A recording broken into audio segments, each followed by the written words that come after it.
Hola, ¿qué tal? Buenas tardes. ¿Cómo están? Bueno, espero que muy bien. Les doy la bienvenida al ciclo de Derecho Informático a cargo de la doctora Joana Caterina Fariero. Hoy tenemos la clase 1, que es Presente y Futuro de la Desprotección de Datos Personales en Argentina. Vamos a hablar sobre Data Breach y su incidencia dañosa, problemáticas actuales en materia de privacidad y su abordaje legal. Les leo el currículum de Joana antes de comenzar. Ella es PhD, doctora en Derecho con tesis doctoral distinguida en Protección de Datos Personales de la Facultad de Derecho de la UBA,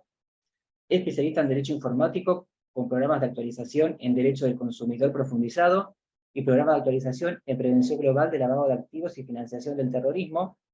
y abogada en Derecho Empresarial y Privado de la Facultad de Derecho de la UBA. Es consultora internacional, asesora y representante legal especializada para Argentina, LATAM, Caribe y Unión Europea, y directora de Faliba Attorneys at Law.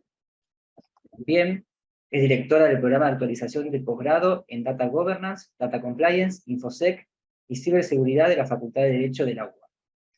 Directora del posgrado Derecho Informático Avanzado, FinTech and RegTech de la Facultad de Derecho de la UP. Profesora titular del régimen legal de datos, de la especialización en criptografía y seguridad teleinformática y la maestría en ciberdefensa de la UNDEF. Profesora titular de la materia de Derecho en el Ciberespacio del Instituto de Ciberdefensa de las Fuerzas Armadas, Escuela Superior de Guerra Conjunta de las Fuerzas Armadas. Y es autora de 4 libros, entre ellos: La protección de datos personales, editorial ad hoc, año 2020, y El derecho al anonimato, revolucionando el paradigma de protección en tiempos de la post-privacidad, misma editorial, año 2019. Y obviamente disertante nacional e internacional. Ahora sí, Joana, ¿cómo andás?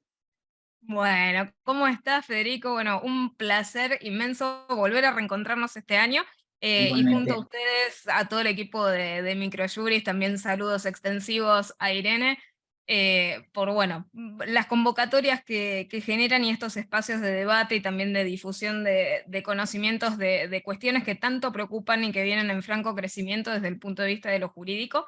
Así que bueno, como siempre, gracias por generar este espacio, gracias también por la generosa presentación y un saludo muy grande también a todos los que nos acompañan y que se han conectado en el día de la fecha, que ya veo son varios por varios canales.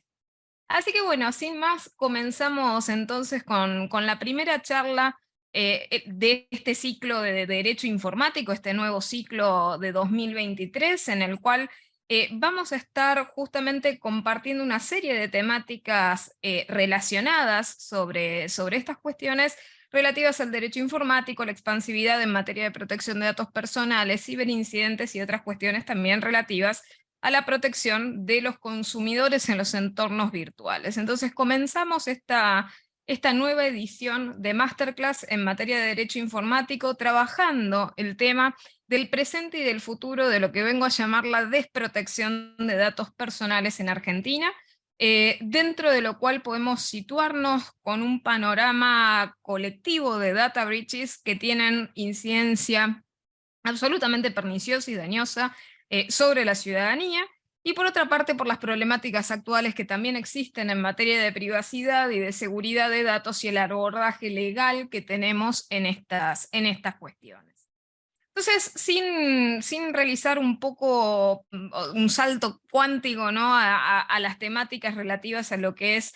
el punto sobre el tema de los data breach y la regulación actual y demás, lo primero que debemos comprender es el tema del estudio de los datos como activos. En particular porque nos llenamos las bocas, o sea, prácticamente se dice a modo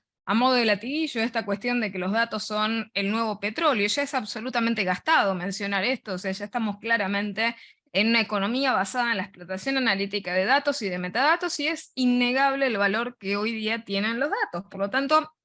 no podemos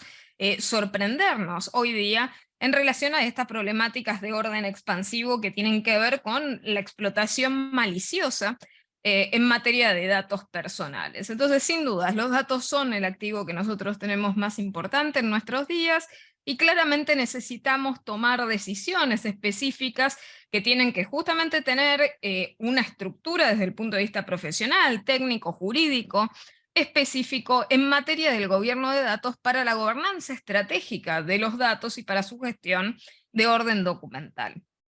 Todo ello se resume en la adopción que tenemos que tener de soluciones en materia de datos, con varios objetivos en mente, ¿no? El primero va a ser naturalmente y a nivel organizativo minimizar los errores producto del procesamiento de los datos personales. Por otra parte, también nosotros buscamos naturalmente a nivel operativo mejorar la eficacia y la eficiencia de los procesamientos. O sea, está claro que tenemos cada vez más capacidades de relacionamiento, de entrecruzamiento, de inferencia, y en relación a esto también tenemos que servir al mejoramiento de la eficacia y de la eficiencia a la hora de trabajar, de procesar, de dar tratamiento a los datos.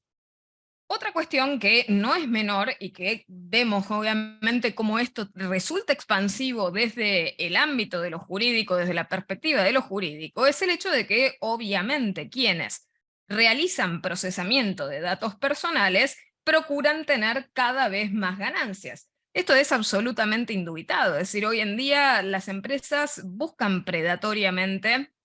tener cada vez más ventajas desde el punto de vista económico, y está claro que también el Estado persigue hoy en día como otro de los actores en la industria del procesamiento de datos, y de hecho, como prácticamente podríamos decir, otro de los actores de mayor acaparamiento de datos en la actualidad, es también el sector público, el Estado en su conjunto. Entonces, todos buscan, en definitiva, reducir costos que para el Estado muchas veces se refleja en la generación de políticas específicas basadas en las métricas que arrojan los datos. Por eso también estamos escuchando tanto esta cuestión de la apertura de los datos. La apertura de los datos claramente es algo antagónico con la cuestión relativa a la privacidad. Si lo manejamos desde el punto de vista de la transparencia informativa, está muy bien, pero si por otra parte la búsqueda o la persecución de ese objetivo estatal tiene como consecuencia secundaria y prácticamente adosada y subrepticia la dilución de los límites de la privacidad de los particulares, entonces estamos haciendo una interpretación un poco, podríamos señalar, como mañosa de ese bien jurídico de transparencia informativa que persiguen los estados modernos. Entonces hay que tener mucho cuidado con esto de, por buscar un determinado objetivo, no terminar arruinando otro bien jurídico que está legalmente reconocido y que debe ser debidamente protegido. Y por otra parte, también lo que se busca con esta cuestión de la gobernanza estratégica de los datos y de las soluciones también basadas y para los datos, es la obtención de ventajas desde el punto de vista competitivo. Está claro que esta carrera la gana quien mejor procesa, quien mejor hace rendir la explotación analítica de los datos y metadatos que tiene de los ciudadanos, de los consumidores, de los usuarios o de quien fuere. En su caso, por ejemplo, una entidad prepaga de sus pacientes. Pero está claro que la obtención de esas ventajas competitivas que se puedan llegar a tener en el mercado por vía del tratamiento y de la explotación analítica jamás puede ser como resultado de la violación de los derechos de los titulares de los datos. Es decir, no podemos obtener ventajas competitivas en el mercado del procesamiento de datos a expensas de los derechos de los titulares de los datos. En definitiva, cuando nosotros procesamos información, procuramos que esa información que procesemos sea información que esté actualizada, que sea relevante, que sea oportuna, que tenga confiabilidad, que tenga explicabilidad también como característica, o sea, que pueda demostrar cómo la he obtenido y con qué finalidades, y por otra parte también que cumpla con las métricas de accesibilidad, de sistematicidad, de auditabilidad, entre otras cosas. Pero eso lleva a que los actores hoy en día del procesamiento, del tratamiento automatizado de datos, tengan que también estudiar, comprender y analizar la sensibilidad y la criticidad y el riesgo de la información que se maneja. Es decir, esto no es lineal. Manejar información no es algo absolutamente lineal y tampoco es algo absolutamente intuitivo. Hay que conocer y trabajar sobre qué es la criticidad que nosotros manejamos y qué daños, qué proyección jurídica puede llegar a desprenderse de esa criticidad que hemos analizado. Partiendo de la base de una premisa que no deberíamos tener duda alguna en la actualidad, que es que el procesamiento de datos, el procesamiento automatizado, informatizado de información, de datos y de metadatos, sin dudas es una actividad económica de carácter riesgoso. Ya hemos desarrollado mucho frondosamente a nivel jurídico esta cuestión de las actividades económicas y el riesgo derivado de la actividad económica y las responsabilidades objetivas derivadas de esto. En materia de procesamiento de datos, no hay dudas que la actividad de procesamiento, de tratamiento de datos, es naturalmente una actividad per se riesgosa. Hay riesgos intrínsecos que, por más cuidados que se tomen en relación al procesamiento, el tratamiento que se lleve a cabo, no pueden ser evitados. Y esto lleva a que justamente también los actores tengan que cargarse la tarea de entender el riesgo. Además de la criticidad que les mencionaba previamente, está la otra faceta de tener que comprender qué es el riesgo, cuáles son las probabilidades de ocurrencia, qué factores intervienen en la materialización de ese alia, cuáles son las causales, para poder tener alguna metodología de abordaje y de contención de las mismas. No puede ser accidentado. Hay que identificar y hay que conocer el objeto y los riesgos que se desprenden justamente de ese objeto.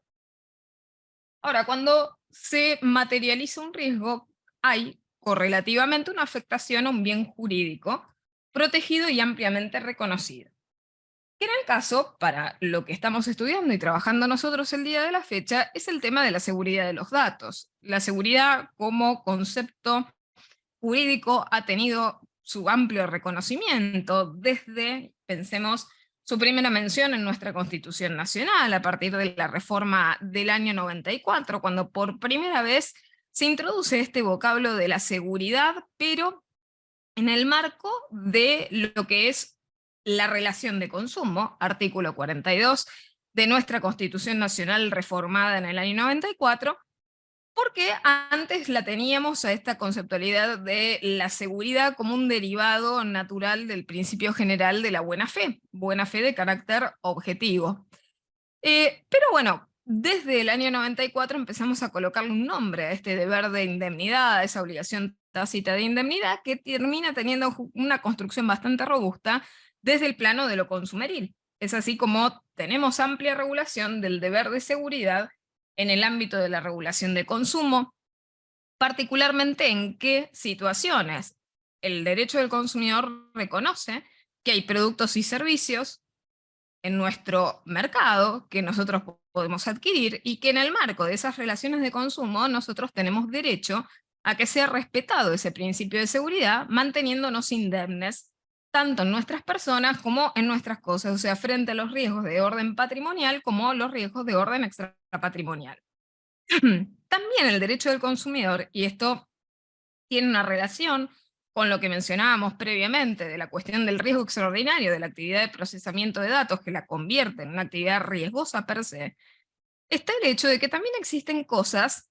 productos y servicios que son inherentemente riesgosos, es decir, que albergan un peligro en sí mismos y que para ser utilizados necesitan, como bien se sabe, de instrucciones o de cumplimientos especiales, particulares, más robustos del deber de información, porque nuestro derecho también ha establecido que el deber de información es la precuela necesaria para que ese consumidor, ese usuario pueda claramente desplegar su consentimiento. Si el consentimiento no es informado, el consentimiento, por ende, en materia consumeril es inválido, es revisable. Entonces, sabemos que en este punto focal sobre la temática de la seguridad, si tenemos una cuestión que es inherentemente riesgosa, claramente necesitamos también, de manera acorde, un cumplimiento, podríamos señalar, como agravado de ese deber de información para entender la extensión y la profundidad de riesgos más específicos que no son intuitivos, que se desprenden de esa actividad en particular. Este es el caso claramente del procesamiento de datos. El procesamiento de datos es algo muy complejo, tan complejo que en determinadas técnicas de procesamiento, tales como la inteligencia artificial y sus derivados, vamos a encontrar algunos expertos que, siendo justamente la vara más alta de profesionalidad en la materia, aún así no logran alcanzar la plena explicabilidad de la técnica que dominan. Entonces, si ni siquiera ese parámetro de profesional desde el punto de vista objetivo logra comprender acabadamente todo, ¿qué parámetro de exigencia podría pesar en los hombros del más débil de esa misma cadena? ¿Qué exigencia o qué capacidad de comprensión podría tener en serio acabadamente un consumidor o un usuario de a pie? O una persona sin conocimientos específicos. Entonces, claramente las aguas de la seguridad de los datos son un poco más complejas, más turbias. Necesitamos conocimientos muy específicos, muy avanzados, de una idoneidad profesional particular en materia técnica y con su correlato o reflejo en lo jurídico del conocimiento de lo que serían las exigencias legales en materia de seguridad de los datos. Dicho esto, ya reconocimos que la actividad de procesamiento de datos es riesgosa, que engendra riesgos extraordinarios y por lo tanto, frente naturalmente nuestro sistema jurídico a la materialización de riesgos y daños, genera una obligación de reparar. Prosiguiendo en lo que es la definición que tenemos en nuestro sistema jurídico de la seguridad de los datos, luego de esta regulación de orden general, consumeril, que hemos ido adoptando a lo largo de los años, sí empezamos a tener regulaciones específicas en torno a la seguridad de los datos, la seguridad informática, la seguridad de la información, en las prescripciones de nuestro marco jurídico regulatorio en materia de protección de datos personales. Sin perjuicio, obviamente, de que esto es perfeccionable desde el punto de vista técnico, es decir, no encontramos en el marco, en el plexo regulatorio de protección de datos, tal vez las definiciones más precisas, más técnicas y adecuadas en derredor de estas cuestiones. Tenemos algunas definiciones que podríamos llamar hasta intuitivas desde lo jurídico, que tienen alguna suerte de correlato de impacto en lo técnico. Una observación, sí, histórica que se puede hacer en relación a lo que es la regulación, a la construcción de la regulación en materia de datos personales, que lamentablemente en el pasado se cometían errores, pero en el futuro parecen que se van a seguir cometiendo exactamente los mismos errores, porque en nuestro presente no parecemos haber cambiado el direccionamiento de esa conducta. ¿Y a qué me refiero con ello? A que nuestra histórica ley de protección de datos personales tiene definiciones que son más bien de corte estrictamente jurídico, poco tinte, poco lineamiento desde el punto de vista técnico estricto. Esto, con el paso del tiempo, a través de lo que ha sido, ¿no?, empujar en estas áreas relativas al derecho informático una mayor interdisciplinariedad, en vez de cristalizarse en normas más perfectas, con definiciones más perfectas, se sigue relegando la voz de lo técnico, de la disciplina dura que regula la protección de datos personales, en detrimento de justamente la propia solidez técnica de estas normas jurídicas. Tal es así como en los proyectos que se han seguido de 2016, como veremos, 2016 a 2018, después en los que nuevamente fueron presentados en 2020 y más adelante los que fueron, obviamente, el que fue debatido en su versión de anteproyecto y proyecto en el transcurso de 2022, que actualmente se encuentra publicado en el sitio de la página web de la Agencia de Acceso a la Información Pública con una versión documental publicada en febrero de 2023. Vamos a ver que las nociones, las definiciones técnicas realmente no son tales, es decir, más que haber priorizado la perfección de las definiciones desde lo técnico, se ha dado mucha más cabida a el enriquecimiento de las acepciones y las definiciones desde el cáliz humanista, desde las ciencias de la comunicación, desde las ciencias sociales y otras cuestiones afines, por ejemplo, a la política y demás, o a la politología, como ciencia. Por lo tanto, bueno, las definiciones no se han ido perfeccionando desde lo técnico y este es un error que tiene un precio catastrófico, tanto en el ámbito de la seguridad de los datos, en el ámbito de la ciberseguridad y en el ámbito de la protección de datos personales en general. Históricamente, nuestra Ley de Protección de Datos 25326, que es esta ley ya de francas 2 décadas, que quiere ser y necesita ser modificada, sin perjuicio de lo cual siempre, y esto me lo van a escuchar en prácticamente todas y cada una de las charlas que dé en materia de datos, sin perjuicio de la necesidad de reforma, lo cierto es que nuestra ley histórica 25326 no es una ley incoherente. Por lo tanto, más allá de que necesite claramente ser ayornada, sin perjuicio de lo cual, todos los principios que contienen no son antagonistas a la protección de datos personales si tuviera que preservarse la misma. Esto significa que no vale a la reforma de una ley tan noble como la 25326 reemplazarla por cualquier cosa. Y por cualquier cosa me refiero a proyectos de leyes, como vamos a ver a continuación, y les voy a referir a qué cosas estoy apuntando particularmente de las deficiencias de los proyectos presentados desde el año 2016 en adelante,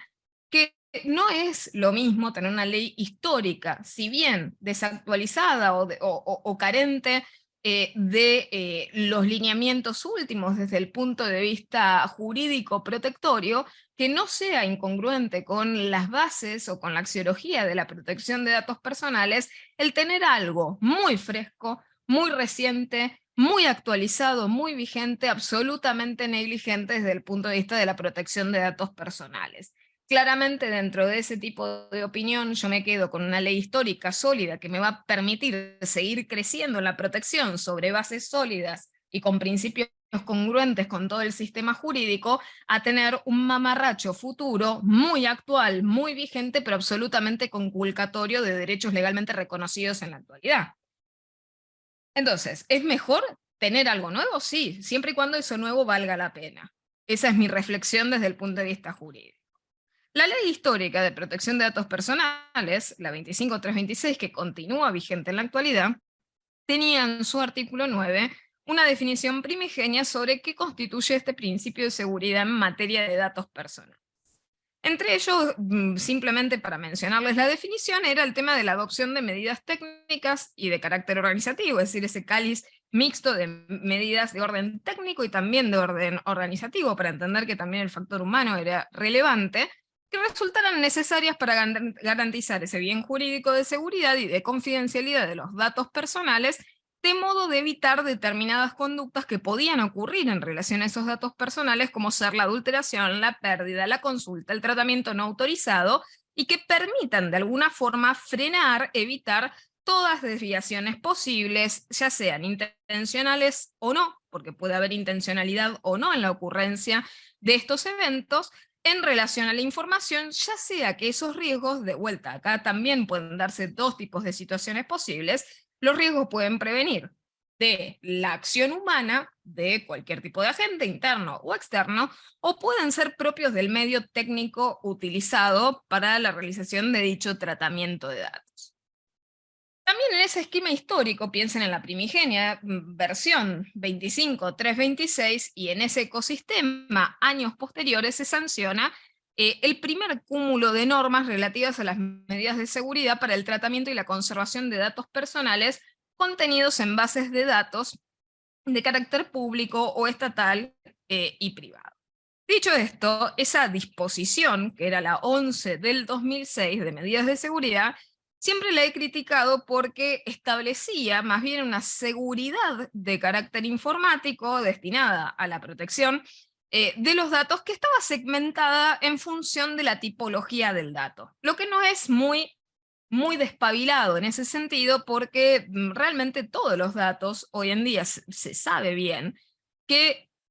receptan la misma peligrosidad. En cuanto al peligro, lo define el atacante, no lo define una de buenas a primeras por una determinación de orden unilateral. Es decir, hoy en día, si tengo un ciberatacante que tiene capacidades analíticas muy avanzadas y de entrecruzamiento y relacionamiento e inferencia de datos que no son críticos y por ende no se encontraban muy protegidos, va a tener capacidad de hacerse con información de orden sensible o de orden crítico sin necesidad de siquiera tocar información con ese carácter. Es decir, migajas le bastan para construir ese objeto de valor que yo solamente protegí de manera separada y que el otro pudo, simplemente trabajando otras entidades menos protegidas, llegar a la misma conclusión. Por ende, esa manera de segmentar y de particionar la seguridad en niveles de orden acumulativo no tenía mucha razón de ser. Y por otra parte, porque también uno veía de esa disposición 11 que no se daba cuenta mucho de compartimentar de algún modo las medidas en función del ciclo de vida del dato y la dominación de ese ciclo de vida. Esto fue reemplazado a posteriori, o sea, piensen que con el paso del tiempo, si tuviéramos que hacer adecuada regulación en materia de medidas de seguridad, claramente las medidas de seguridad las deberíamos actualizar de manera permanente, es decir, al menos de la forma más lenta posible en nuestras cabezas, podría llegar a ser de manera anualizada, si no fuera semestral o en un plazo muy inferior a este. Entonces, nosotros nos hemos tomado muchísimos años, hasta recién, desde 2016 a 2018, recién en lo que fue el año 2018, modificar estas medidas de seguridad. Y modificarlas con un error más grosero que las carencias anteriores, porque al menos la disposición que yo les mencionaba, la 11 del 2006, establecía de forma exigible medidas de seguridad que eran de cumplimiento obligatorio, no potestativo. Pasamos a esta resolución 47 y la resolución 47, si bien establece medidas de seguridad segmentadas en función de las diferentes etapas del ciclo de vida del dato, lo cierto es que ya nos anuncia directamente la muerte anunciada de esa misma norma y de su utilidad, que es que esas medidas de seguridad que refiere en sus incisos son recomendaciones. Y por ende, al sentar una barrera tan baja en referencia, ¿no?, a lo que es la seguridad de los datos, parece que termina no exigiendo nada. Sin perjuicio de que tenemos una lista de medidas, las mismas no tienen realmente un tinte, un corte técnico, y son prácticamente todas ellas medidas muy típicas de los esquemas más clásicos de gobernanza de datos. Ahora, una de las preocupaciones más recientes que han surgido a lo largo de la última década lo ha sido en torno a la ocurrencia de los incidentes de seguridad en materia informática. Claramente porque los incidentes se han ido multiplicando y por otra parte porque la cantidad, el volumen de afectación que provocan estos incidentes también. Por ello el derecho no pudo permanecer al margen y comenzó progresivamente, en cuanto a las autoridades de aplicación respectivas en materia de protección de datos personales, a recomendar en términos generales lo que es el deber de notificación de ciberincidentes y el correlativo deber de comunicación. Dicho esto, la resolución que yo les comentaba, la 47 del 2018, en lo que respecta a su punto G sobre incidentes de seguridad, menciona el tema de la elaboración de los informes y el envío de las notificaciones respectivas de esos informes a la autoridad de aplicación. Por lo tanto, nosotros, sin perjuicio de que no se ha llevado a cabo aún así una reforma a la Ley de Protección de Datos Personales, liminarmente ese deber de información de los incidentes de seguridad se encuentra mencionado en nuestro ordenamiento jurídico en lo que es la resolución 47 del 2018 que les mencionaba previamente.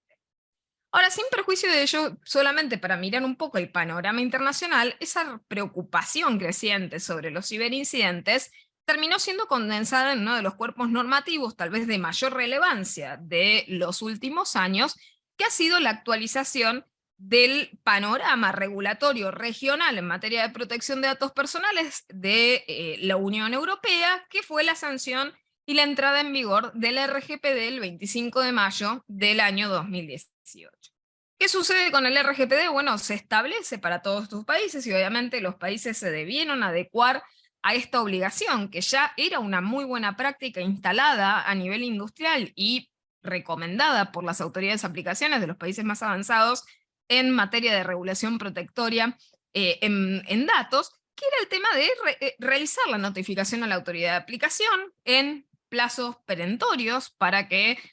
la autoridad de aplicación tome noticia de la ocurrencia del incidente, tome noticia de los afectados, de la proyección de esa afectación y de si se habían tomado o no respectivamente las medidas de contención y de respuesta de ese ciberincidente y qué otras medidas podían llegar a tomarse accesoriamente para completar ese proceso de contención.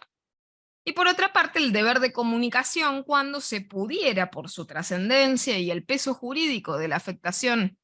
provocada por esos incidentes de seguridad, el tema de comunicar a los potenciales afectados de la ocurrencia, sin perjuicio del procedimiento de contención y de respuesta que se lleve a cabo, explicarles de que han sufrido alguna suerte de filtración de datos que pudo haberlos afectado y por ende esperar que esos usuarios, que esos consumidores titulares de los datos, también tomen sendas y respectivas medidas personales de autodefensa digital para de algún modo protegerse frente a lo que podría llegar a potencialmente a afectarlos y que no se hubiera contenido o controlado, ¿no?, a la fecha.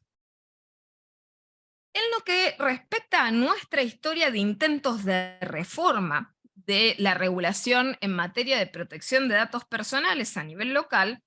nuestro primer intento de reforma principia allá por 2016,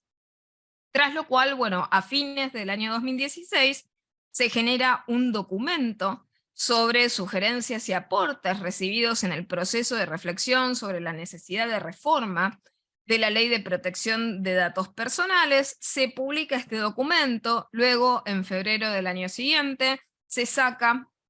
el anteproyecto en su primera y segunda versión, luego el proyecto que se envía al Congreso en septiembre finalmente del año 2018 y el consiguiente suceso de la pérdida de estado parlamentario de dicho proyecto, que termina cayendo, que luego es resucitado y que es enviado nuevamente bajo el auspicio de otros legisladores en el año 2020. Ese proyecto de la entonces AIP, antes de esto Dirección Nacional de Protección de Datos Personales, la gestión anterior de la Agencia de Acceso a la Información Pública, ya mencionaba estas primeras preocupaciones en torno a lo que era, ¿no?, el tema de la notificación de los incidentes, la comunicación y las posibles, obviamente, fugas de datos, sin perjuicio de que no había una uniformidad conceptual, por lo menos en esos albores, sobre la discusión en torno al plazo de notificación. Una postura absolutamente curiosa que realmente no encontraría referente alguno para mencionarles que pudiera adueñarse de tal percepción, sostenían, por lo menos de lo que se deja traslucir en ese documento que les mencionaba sobre los aportes y sugerencias de 2016,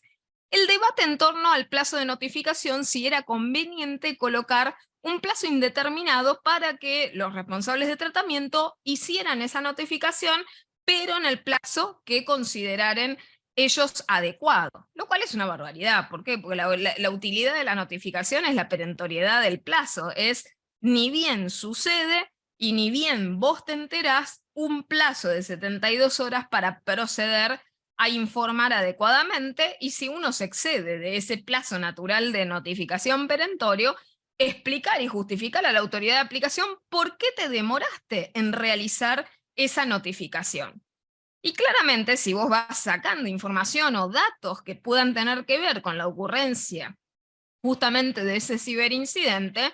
ir informándolos y actualizándolos a medida de que la parte toma conocimiento de la ocurrencia de los mismos. Esto sucedió, bueno, y fue receptado también por el proyecto que colocó también a nivel Congreso el senador Mera y por su lado también la diputada Banfi en el proyecto de ella, que tomaban prácticamente los mismos lineamientos del proyecto este que les comentara, que se presentó en septiembre del 2018. Prácticamente cambios mínimos cosméticos que no hacían cambios a la sustancia, en los que se establecía la definición de incidente de seguridad en materia de datos, la obligación del deber de notificación y el correlato, el deber de comunicación. Dicho esto, ¿qué cambios tenemos en el proyecto de reforma que se gestó en el año 2022? Hay que hacer justamente una reflexión sobre este punto, porque el proyecto de 2022 ha tenido una muy elevada divulgación y autopromoción como un proyecto que fue producto, y esto lo pueden leer abiertamente de cualquiera de las páginas web y de noticias que se hubieran publicado sobre el tema,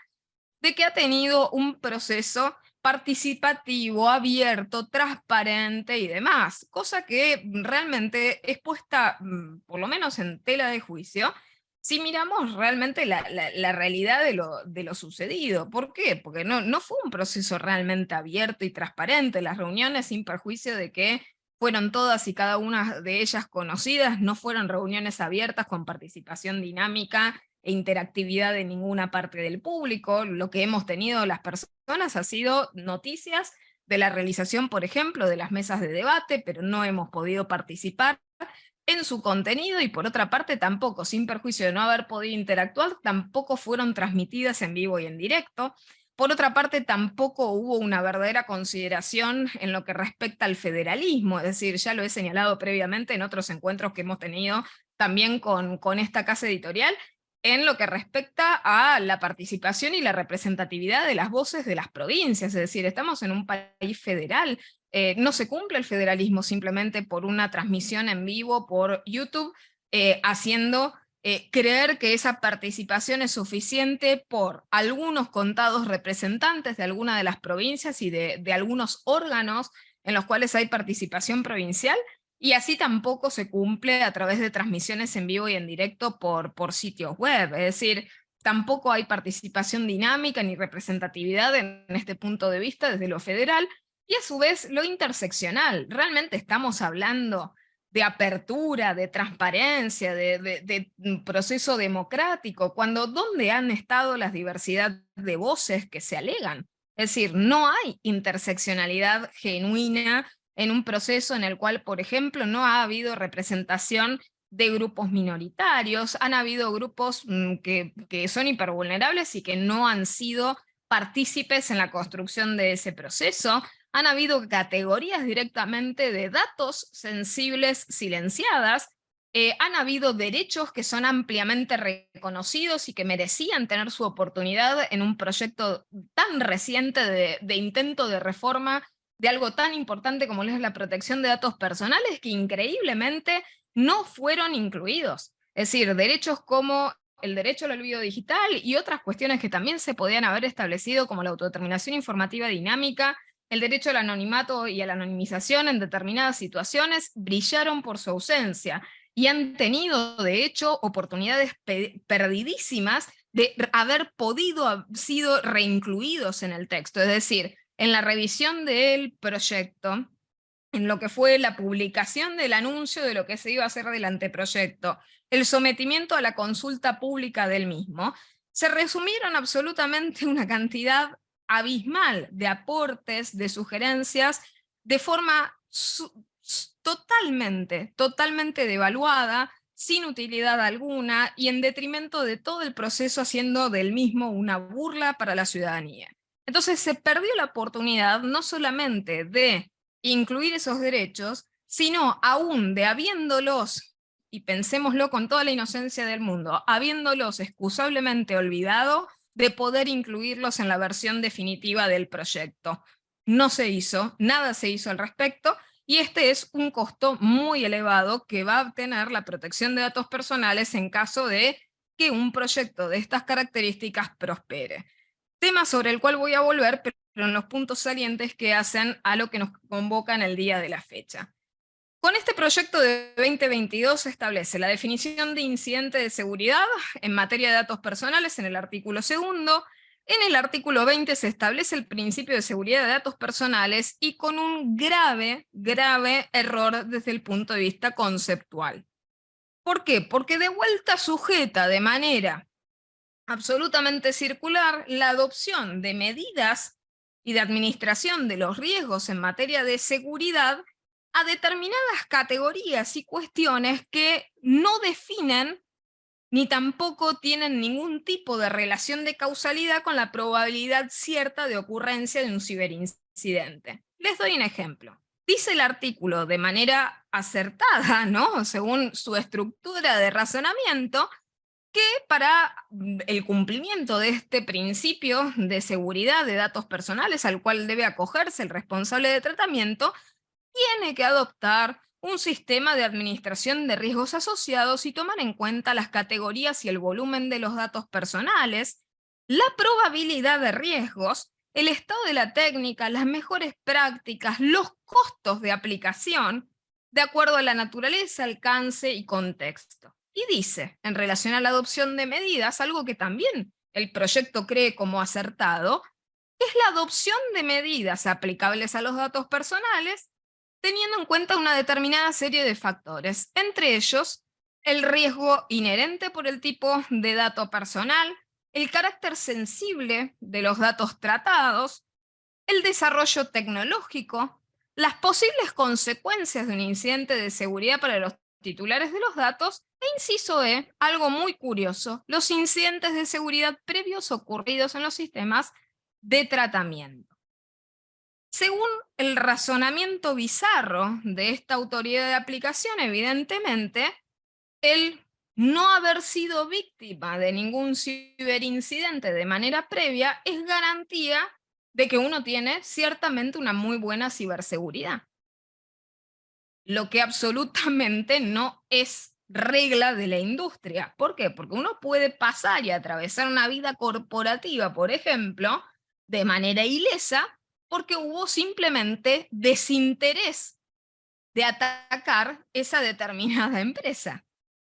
Y en un determinado momento empieza a volverse interesante acceder a determinados datos que tiene y que son críticos de esa empresa, y por lo tanto sufre un incidente atroz. Un ejemplo hasta que podríamos darle del propio Estado a este mismo proyecto de reforma de 2022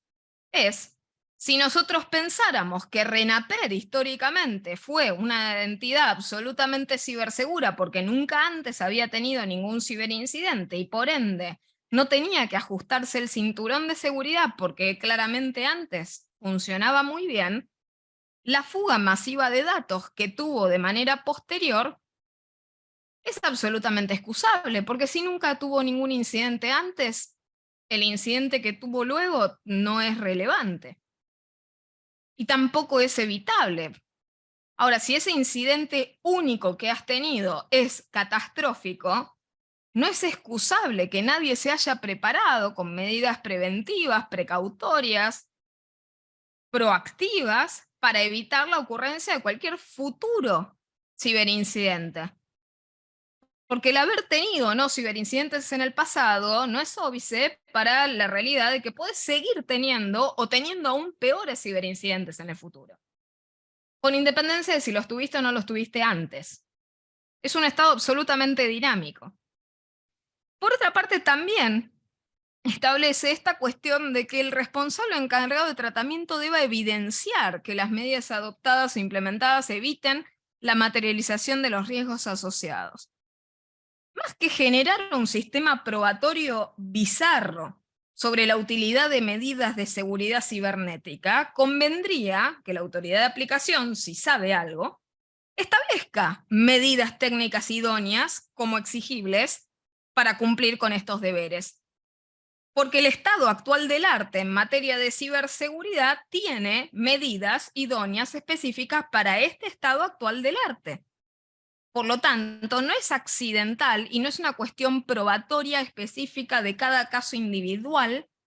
el hecho de adoptar medidas que son sistémicas, medidas que todas las empresas y todos los sectores del Estado tienen que aplicar, porque son el estado actual del arte en materia de ciberseguridad. No va a depender su utilidad o la probanza de su utilidad según el actor que lo aplique. Esto es algo tan ridículo como decir, bueno, ¿sabes qué? El responsable de tratamiento debe probar la utilidad de utilizar copias de respaldo. La obligación de realizar backup tiene la misma utilidad, la misma finalidad para toda la industria, para todos los actores por igual, y hoy en día es parte de la Lex Artis.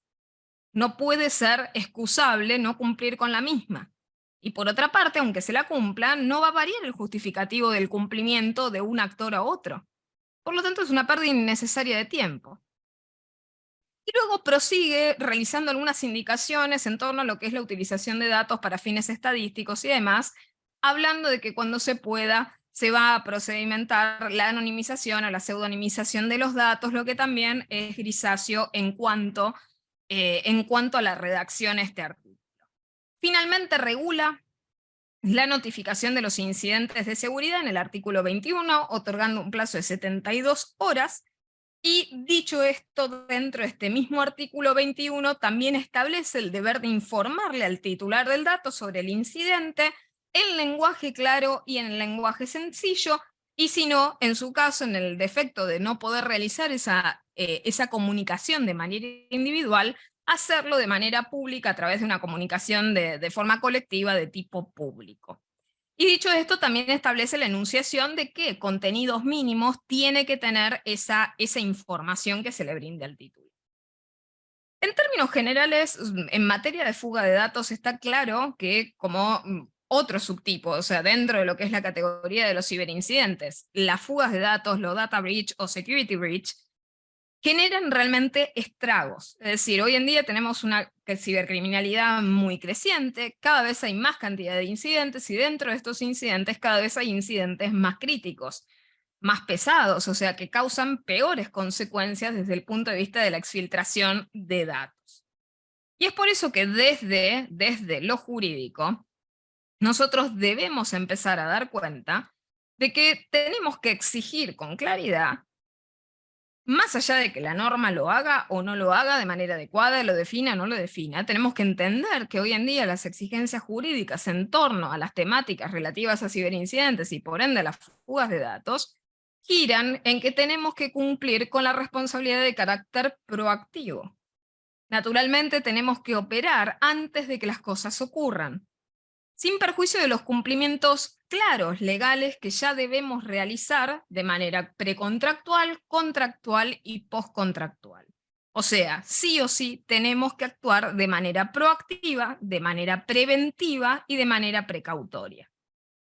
En el sentido de qué estragos jurídicos concretos te puede causar una fuga de datos, un data breach, bueno, tiene muchos costos. Es decir, podemos contemplar en el ámbito local costos que son relativos a acciones penales, costos que pueden ser relativos a acciones de orden administrativo, multas aplicables, acciones de orden civil por las indemnizaciones por daños y perjuicios, tanto en la fase individual como podemos hacerlo también y extenderlo a una faz de carácter colectivo. Es decir, no es errado hablar, por ejemplo, que en el área se apliquen class actions o acciones de clase por la fractura de ese bien jurídico de la confianza, por ejemplo, en el caso de consumidores y usuarios afectados, o por el valor de la seguridad respecto de los titulares de los datos afectados. Por lo tanto, los costos de las fugas de datos, por más que en Argentina no estén efectivamente, como decirles, parametrizados, porque no se han hecho de manera adecuada, ¿no? Los estudios estadísticos que nos sirvan para saber con exactitud, con precisión, cuánto nos cuesta un data breach en el límite territorial de nuestro país. Si la proyección de los costos de los data breach, de las fugas de datos, hoy en día nos dan un costo promedio que podemos pensar en, simplemente para decirles un rango de 4 a 6 millones de dólares, es decir, una violación media, una fuga media en materia de datos, hoy en día alcanza un promedio de 5 millones de dólares. Eso es la media. Obviamente puede haber de mucho menos y puede haber también de mucho más. Por otra parte, también en los últimos años, y llegando obviamente al 2023 que estamos comenzando, ha habido un altísimo incremento también de ataques, como hemos escuchado en muchos medios, por ejemplos notorios y salientes que se han publicado, de ataques que para llegar a esas fugas, para esas filtraciones y esos incidentes que hemos comentado, utilizan y emplean lo que es ingeniería social, o sea, la averiguación de información que permite justamente targetear de una manera más personalizada el ataque. Y por otra parte también hemos escuchado cómo han ido creciendo a lo largo del tiempo y de manera absolutamente exponencial las amenazas relativas a lo que es un malware muy específico, que es el ransomware, o sea, que está dirigido no solamente contra empresas, o sea, no hemos visto solamente actores del ámbito privado caer, sino que vemos cada vez de manera más creciente actores del sector público, de la sanidad, de la educación, es decir, cada vez hay más actores públicos comprometidos que están aumentando en relación a las víctimas que se cobra a su paso la utilización de ataques dirigidos con ransomware. Y por otra parte, una problemática que sigue aquejando y que esa específicamente la vamos a ver en la masterclass número 3 y que vamos a volver sobre ello, es el tema del phishing y de los mensajes maliciosos y las estafas y las defraudaciones. Siguen obviamente creciendo, dando frutos para lo que serían los ciberdelincuentes, y por otra parte el público sigue creciendo, es decir, la cantidad de víctimas arrolladas por este tipo de ciberestafas también sigue creciendo de manera exponencial. Entonces ya no es una asignatura pendiente o algo que podamos seguir postergando el hecho de tener que invertir en materia de ciberseguridad. O sea, tenemos que procurar de alguna manera garantizar la integridad de la información que manejamos y por otra parte tener aún así la flexibilidad y la facilidad que necesitamos para la operatoria diaria del tratamiento en materia de datos.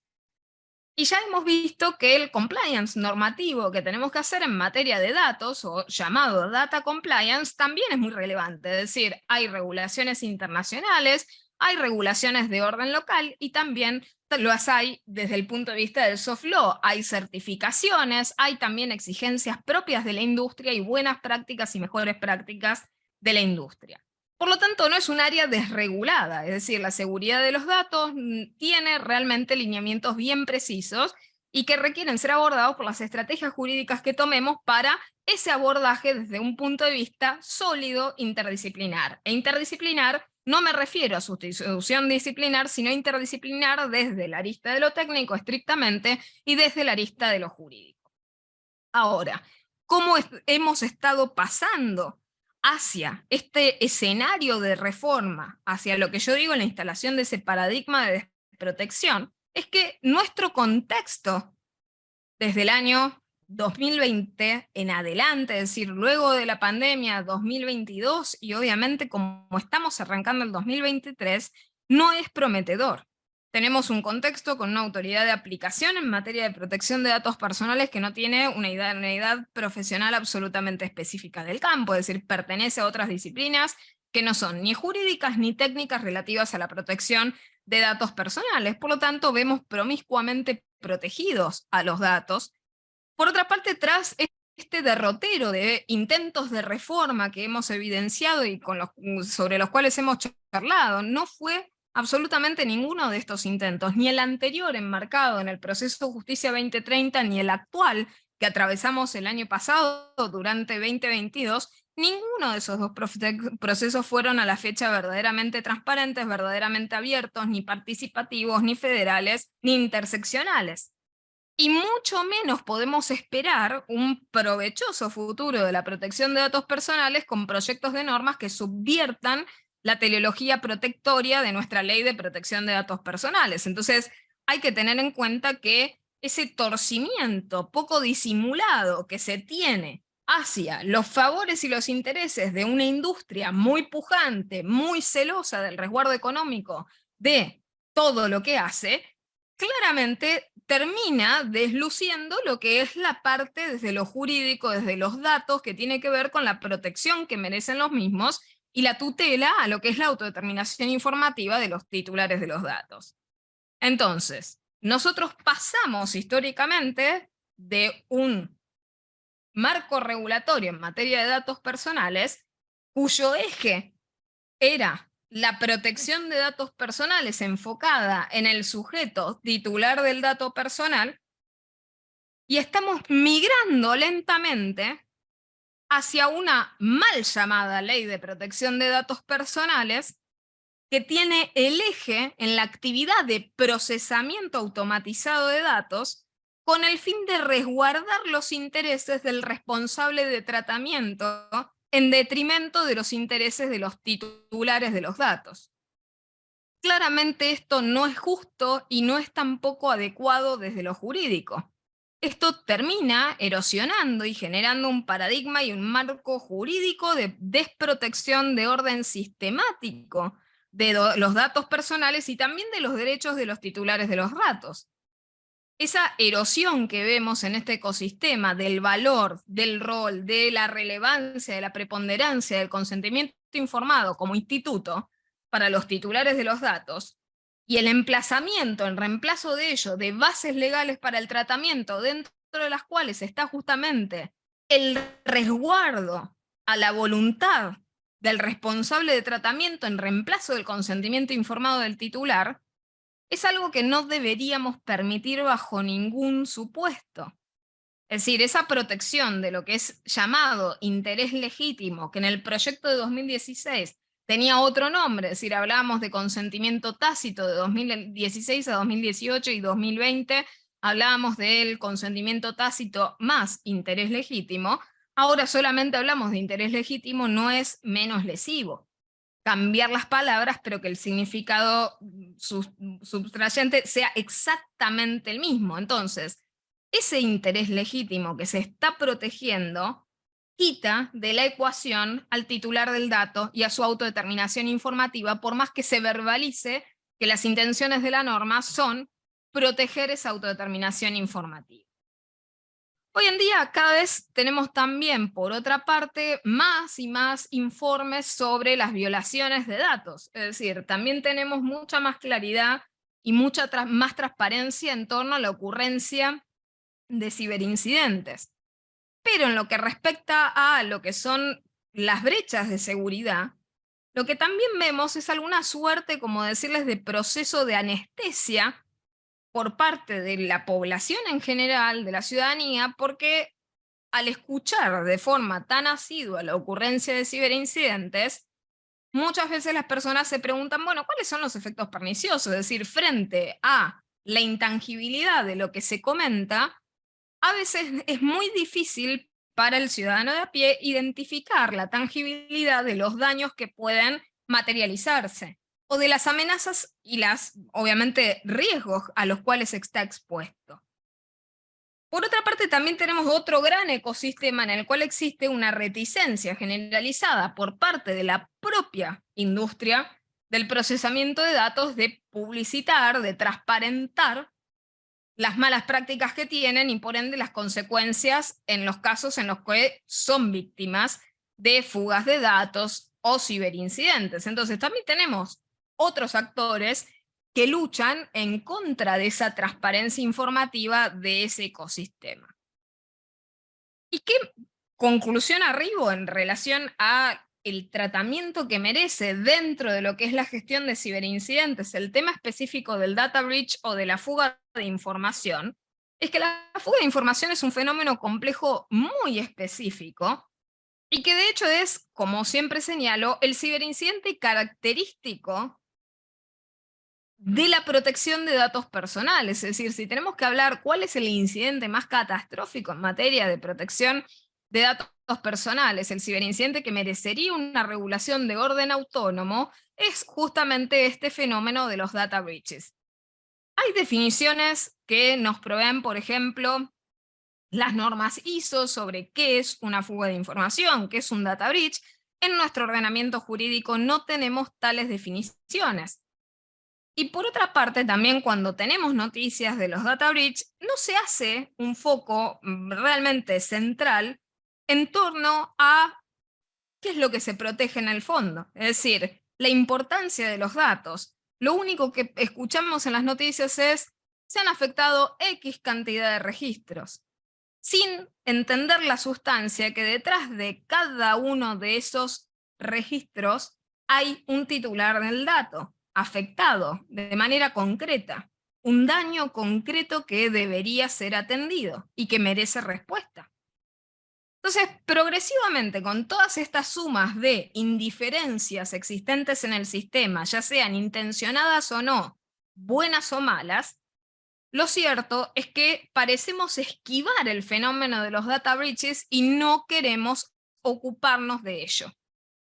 Ni nuestra ley histórica, pero por desconocimiento de la época, ni el proyecto más último que hemos tenido, se han molestado en abordar la temática de la fuga de información de forma específica. Es decir, además de la regulación de los incidentes de seguridad, deberíamos tener también la respectiva regulación de lo que son las fugas de datos o las fugas de información o data breaches. En la regulación del derecho comparado sí tenemos amplios ejemplos. En el caso de los Estados Unidos, por ejemplo, particularmente, su primera regulación sobre la temática de data breach, y esto les va a servir a todos ustedes para dimensionar el retraso que tenemos en el ámbito de la seguridad de los datos. La primera ley sobre la temática de data breach data del año 2003. O sea, hace 20 años que se viene debatiendo estas cuestiones. Y por otra parte, también se han desarrollado en este mismo tipo de marco del derecho comparado otras regulaciones que tienen por objetivo contener también las consecuencias de los usuarios afectados por esa información que podría llegar a generarle daños por haber sido comprometida su identidad. En el caso son las leyes que se denominan de security freeze o congelamiento de seguridad. Esas leyes también existen en los Estados Unidos y prácticamente todos los states las han adoptado. Entonces, nosotros vemos que, para ir cerrando el encuentro de hoy, nuestro panorama regulatorio vigente tiene una necesidad clara de regular este tema de la fuga de los datos, de la fuga de información o del data breach. Ahora, como respuesta, está muy claro que nosotros no tenemos regulación sobre esto, pero lo que sí tenemos en muchísima abundancia son data breaches. Y solamente voy a pasar a enunciarles, abuelo de pájaro, todas las víctimas que han habido en tan solo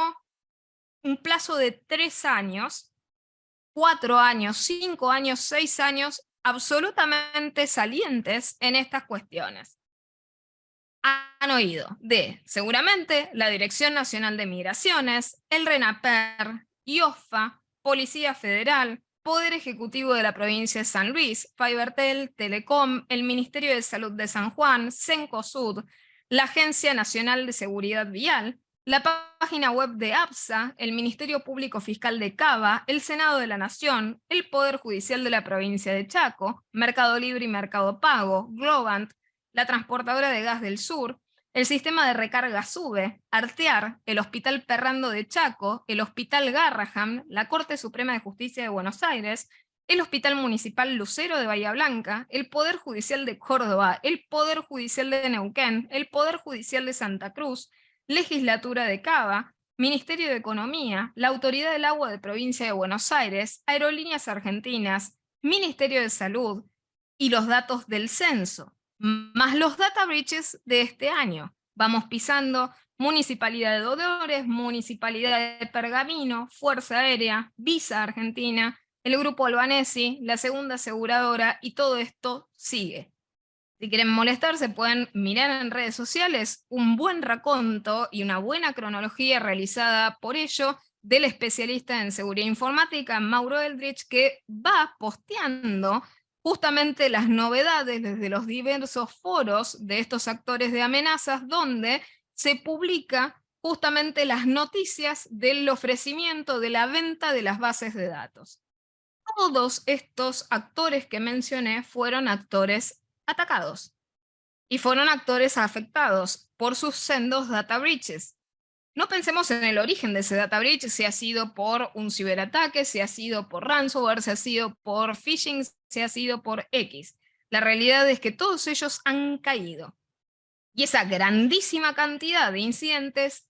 a la fecha, no han tenido una adecuadísima explicación.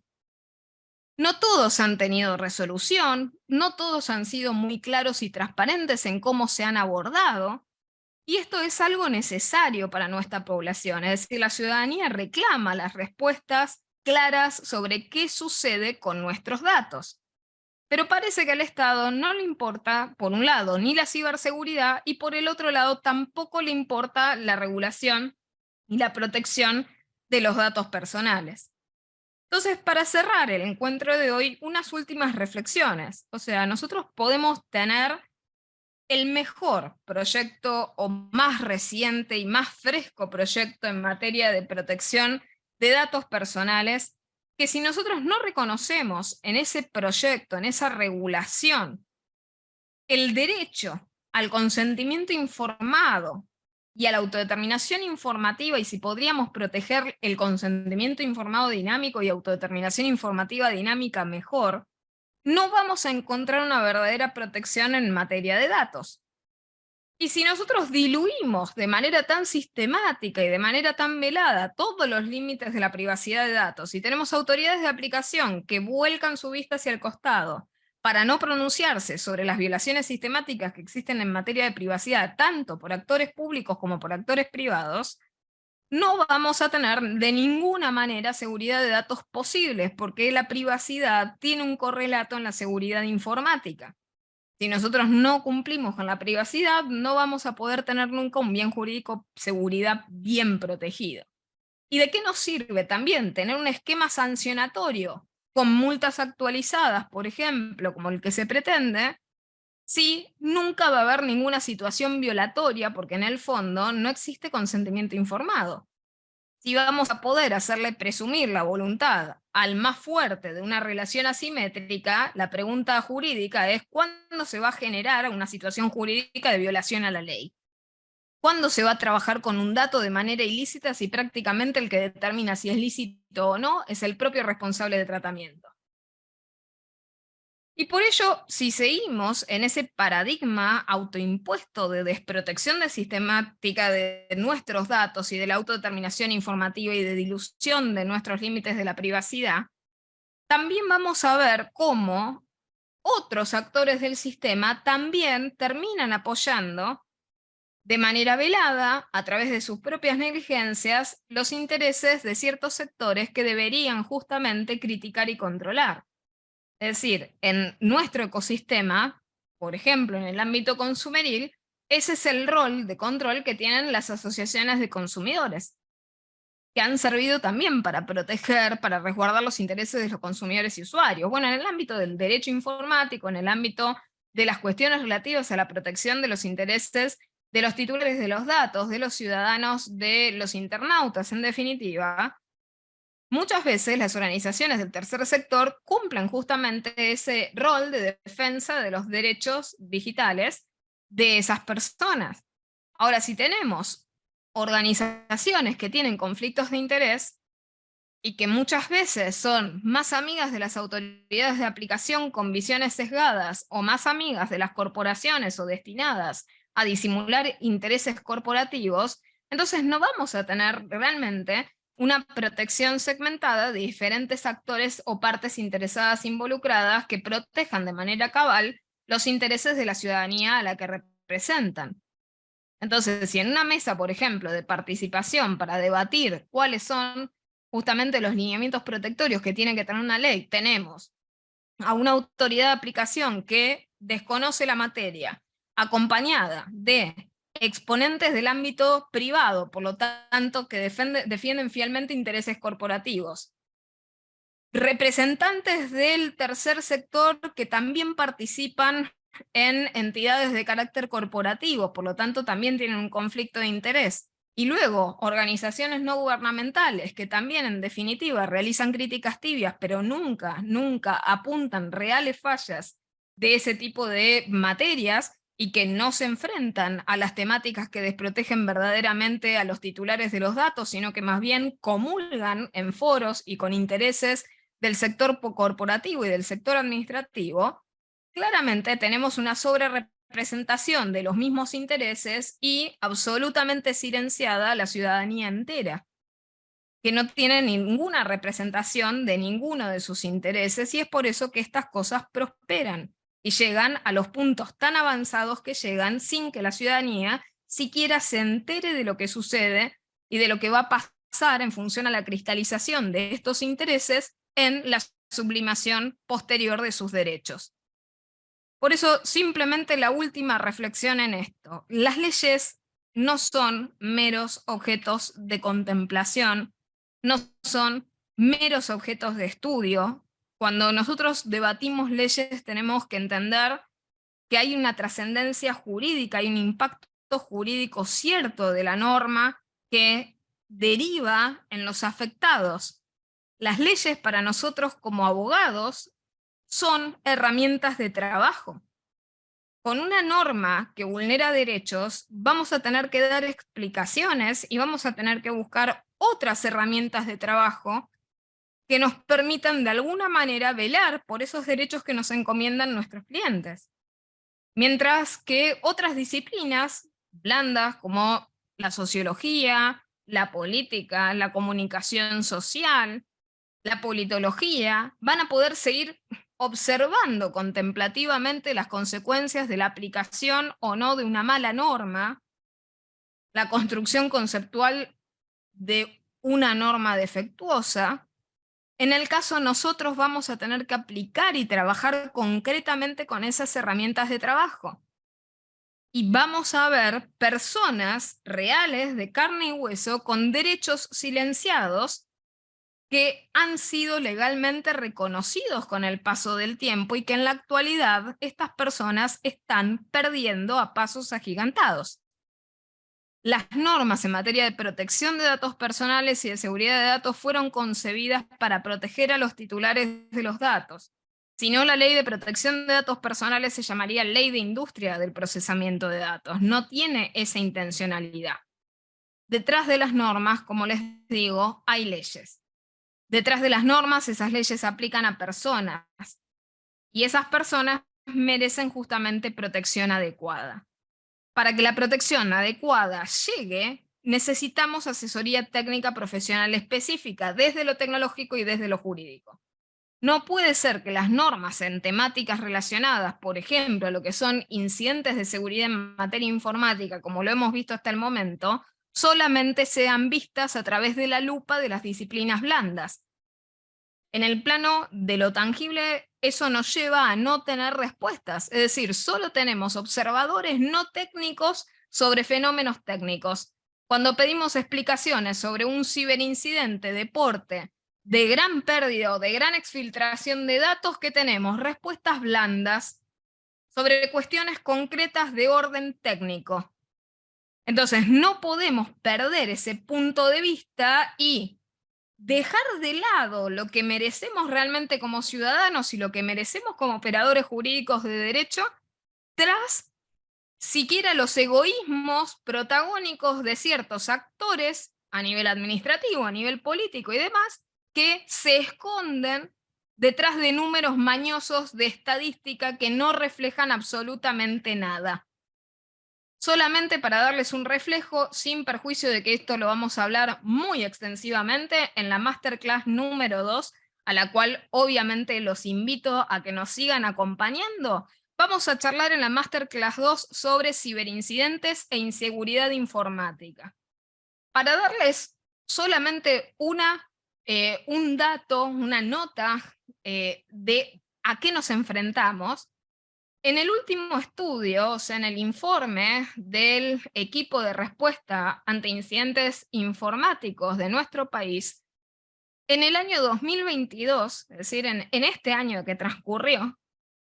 se registró, y no, simplemente voy a hacerles nada más el resultado, luego voy a, en la exposición de la Masterclass próxima, voy a darle todas las cifras y van a comparar año tras año para entender un poco el cuadro de situación y la gravedad que tiene el cuadro de situación del que estamos hablando.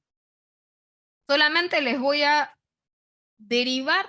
la conclusión que se extrae de la lectura de los datos de ese informe. En el transcurso del año 2022, misteriosamente y de manera absolutamente milagrosa, nuestro país, Argentina, ha tenido 30 días en los cuales no ha ocurrido ningún ciberincidente. Esa ha sido la ecuación. Creo que, muy por el contrario, en vez de festejar que hemos logrado un mes de ciberseguridad perfecta, deberíamos estar preocupándonos por nuestra capacidad de estimación de la realidad, porque está muy claro que ese mes perfecto de ciberseguridad no existió. Porque tan solo yo como individuo puedo decirles, no hay un día que haya existido del año pasado en el que no me haya enterado de algún incidente o de alguna persona afectada por alguna ciberestafa. o de algún individuo afectado por algún hostigamiento en línea, o por algún intento de hackeo o de acceso indebido. Por lo tanto, es muy curioso que hayamos logrado a nivel nacional, en ninguna provincia, en ninguna casa, en ningún lugar, durante 30 días, ningún ciberincidente. Es por eso que llamo realmente la atención de esta cuestión, de que nosotros no podemos permitirnos, por la realidad que nosotros tenemos en materia de ciberincidentes, a lo cual sumo el tema de los ciberdelitos, y a lo cual sumo todo este conglomerado de temáticas que vimos sobre data breach, que no puede esa realidad permitirnos estas licencias que nos estamos tomando, lamentablemente, y de forma muy triste, sobre bajar los niveles de profesionalidad de los operadores involucrados en estas cuestiones de orden crítico. Necesitamos operadores técnicos con idoneidad específica y operadores también jurídicos del derecho con idoneidad específica en la materia. Así que bueno, les agradezco realmente como siempre la asistencia, he visto que han estado todos muy, muy conectados y al pendiente, y les agradezco también muchísimo los comentarios que están y que se encuentran volcando en por mi parte, les agradezco esta primera charla de este ciclo y de este año. Nos estamos desde ya reencontrando, Federico, yo te paso la palabra, y nos estaremos reencontrando, y les anuncio simplemente la Masterclass 2, que va a ser el día, ya les digo la fecha. 4 de abril. Sí, ahí está, tenemos la Masterclass 2 el martes 4 de abril, también a las 16 horas, y el título de la misma es Ciberincidentes e inseguridad informática, el panorama actual en materia de ciberseguridad, la nueva y la segunda estrategia nacional, crítica y reflexiones, avances y retrocesos en medio de sus impactos jurídicos. Así que bueno, los espero a todos ustedes nuevamente en ese encuentro, y Federico, te agradezco nuevamente y te doy la palabra. Gracias. Bueno, gracias, Giovanna, por la exposición. La clase tercera es el 18 de abril, pero bueno, lo vamos a informar cuando tengamos la segunda. Los links de inscripción todavía no están, así que estén atentos a sus mails y a las redes sociales que van a llegar, obviamente. Bueno, les agradezco mucho por su tiempo. Nos vemos el 4 de abril. Hasta luego. Chau, chau. Hasta luego, saludos a todos.